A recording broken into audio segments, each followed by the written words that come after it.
Assalamualaikum warahmatullahi wabarakatuh.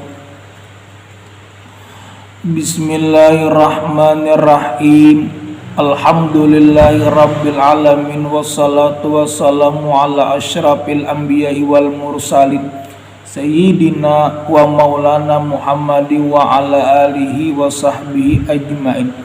Subhanaka la ilma lana illa ma'allamtana innaka antal alimul hakim.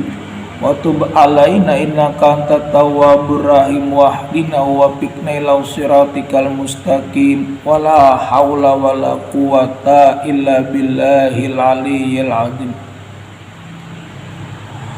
Ada kisah di zaman dulu, orang mencintai Rasulullah SAW akan dicintai Allah. Diriwayatkan dari Ibnu Jarir, dari Ikrimah yang bersumber dari Ibnu Abbas. Ia berkata, ujar Ibnu Jarir, ia memukakan bahwa apabila kaum Yahudi yang beriman mengakui dan mencintai Rasulullah, Nabi Muhammad SAW ketika bertemu dengan orang mukmin, maka mereka berkata, kami percaya bahwa sahabatmu itu, ya Rasulullah, itu adalah utusan Allah. Jadi ujar Ibnu Jarir memadahkan, bila kita mengaku orang beriman, kita akui bahwa Rasulullah itu benar-benar utusan daripada Allah.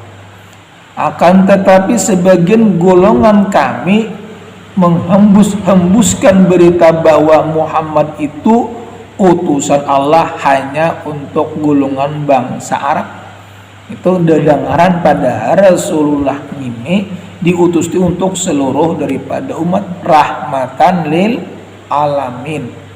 Mendengar perkataan demikian, kaum mukmin maka berkata, sesungguhnya Muhammad itu utusan. Jadi ujar kaum mukminin berkata, sesungguhnya Muhammad itu utusan Allah bagi umat manusia, bukan utusan golongan. Karena Allah berfirman di dalam Al-Quran, ujar Allah berfirman, katakanlah Muhammad, wahai manusia, sesungguhnya aku ini utusan Allah bagi kaum semua yang memiliki kerajaan langit dan bumi. Tidak ada Tuhan yang berhak disembah kecuali selain Dia, Allah yang menghidupkan kita, mematikan kita. Maka berimanlah kamu kepada Allah dan Rasulnya, Nabi yang ummi, yang beriman kepada Allah dan kepada kalimat-kalimat kitab-kitabnya, termasuk kitab Al-Quran. Dia apabila kita menyentuh Al-Quran, wajib daripada ba'udu, ikutilah dia agar kamu mendapat petunjuk daripada Al-Quran. Mendengar firman Allah tersebut, orang-orang Yahudi yang beriman menengok setuju, maksudnya menengok daripada setuju dan berkata orang Yahudi, berbahagialah bagi orang-orang yang mengikuti perintah Allah dan Rasulnya Muhammad. Lalu kaum mukminin kembali berkata, sesungguhnya hanya orang-orang yang munafik dan orang-orang yang kafir penghalang-halang kerasulan daripada Muhammad. Orang-orang yang mengingkari kenyataan bahwa Muhammad adalah utusannya Allah adalah golongan orang yang merugi.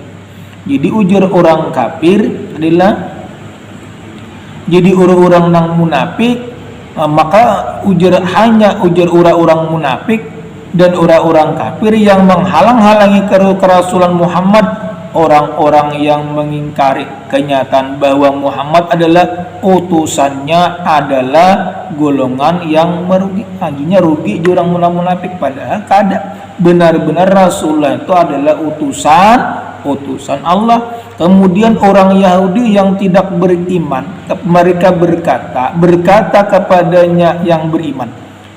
Orang Yahudi berkata kepada orang yang beriman, udah ujur orang Yahudi, mengapa kamu beritahukan tentang kutukan Allah yang berupa siksaan terhadap kami kepada mereka, sehingga kaum mukminin dapat berkata yang benar. Benar ujar kaum mukminin bahwasanya siksaan itu dasar ada bagi orang yang durhaka kepada Allah. Sesungguhnya berita itu datang atas izin Allah, ujar orang mukmin. Dan kami percaya sebagian Bani Israel yang beriman kepada Nabi Muhammad itu pernah bercerita kepada orang-orang Islam dan orang-orang Yahudi bahwa dalam Taurat memang disebutkan tentang kedatangan Nabi Muhammad, dan sesungguhnya kami lebih beruntung karena dicintai Allah dan mencintai Allah, jawab kaum mukminin. Itulah hikmah daripada kisah. Jika kita cinta kepada Allah dan Rasulnya, maka Allah akan mencintai kita. Maka dari itu kita ucapkan salawat dan salam untuk Nabi Muhammad SAW dalam setiap doa dan daripada sholat kita dapat ulun sampaikan. Mohon maaf atas segala kekurangan. Assalamualaikum warahmatullahi wabarakatuh.